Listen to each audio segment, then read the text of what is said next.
bien plié, une serviette bien pliée. D'accord?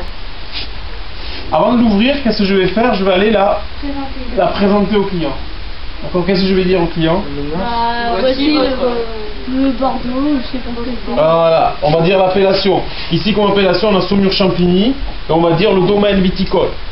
D'accord? Plus le millésime. Donc je vais me mettre. On peut dire aussi le département si on regarde la capsule. Tout à fait, mais là, on va juste dire le millésime. Le département, on va pas le dire. Ce qui nous intéresse, nous, c'est l'appellation. D'accord? Donc on va se mettre devant le client.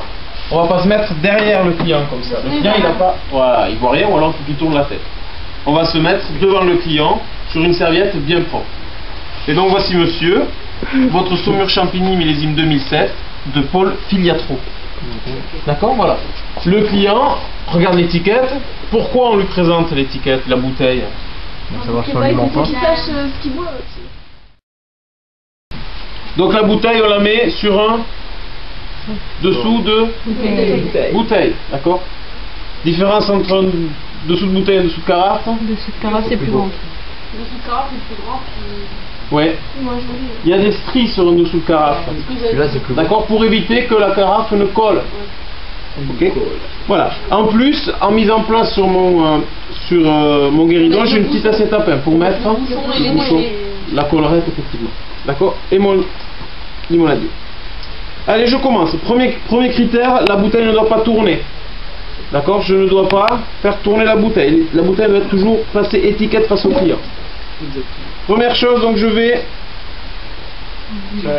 voilà, retirer la capsule. Pour ça, je vais faire une incision en dessous du renflement ici. Vous voyez, il y a un renflement, je le fais en dessous du renflement. Alors, je passe devant.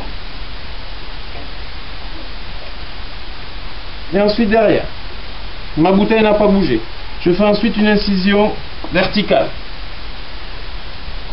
Et j'ouvre comme un livre. D'accord? Je vais essuyer ici mon bouchon pour retirer éventuellement la petite poussière, la petite moisissure qu'il peut y avoir, d'accord, si c'est un vieux dans une cave un peu humide. Ensuite, je vais piquer. Je vais piquer au centre. D'accord? Je pique au centre.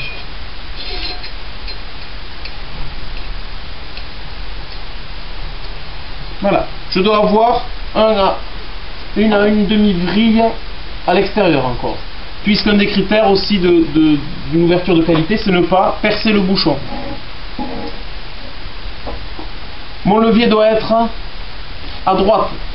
Mes crans ici doivent être à gauche. D'accord? Ici, il y a deux crans. Un cran ici, un cran là. Je vais commencer par le premier. D'accord? Avec ma main gauche ici, je vais faire une pression, je vais mettre une légère pression vers le bouchon pour que mon bouchon il puisse sortir droit. Si je n'ai pas de pression, mon bouchon il va sortir de travers et c'est là où j'ai un risque de casse. D'accord? Et bien sûr, avec cette main, je mets une pression vers le haut. On y va. Premier cran, deuxième cran ici. Vous voyez mon bouchon? Il se lève droit. Et je finis d'enlever le bouchon. Mais ça, on devrait le voir pour Oui. Pas mercredi. Hein. D'accord? Ouais, on sent s'il bouge chaud. Alors ici, effectivement, je vais sentir, mais avant je l'enlève. D'accord? Pas direct. Ok. Voilà. Moi j'aime bien l'enlever. Également, je vais également essuyer le goulot. Pour faire quoi?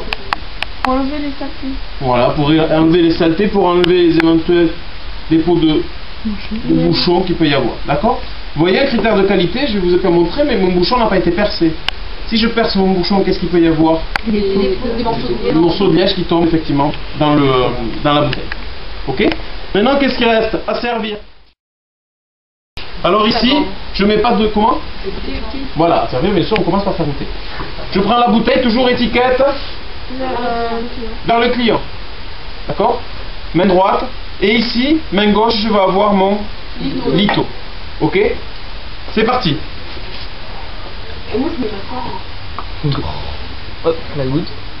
Et voici. Et le client va pouvoir goûter son vin. D'accord. Putain, t'as la chance de goûter. Non, non, mais c'est bon, c'est pas grave. C'est pas grave. Non, mais. Pendant qu'il goûte son vin, je vais pouvoir également lui laisser la bouteille à la vue pour qu'il vérifie encore une fois l'étiquette. D'accord. Je sers les autres personnes et puis je finis par celui qui a goûté. D'accord. Voilà. Une fois que c'est ouvert, le vin, je le mets où ensuite? De la table du client sur le menu. Alors, si on n'a pas de place, on le met sur la table. D'accord.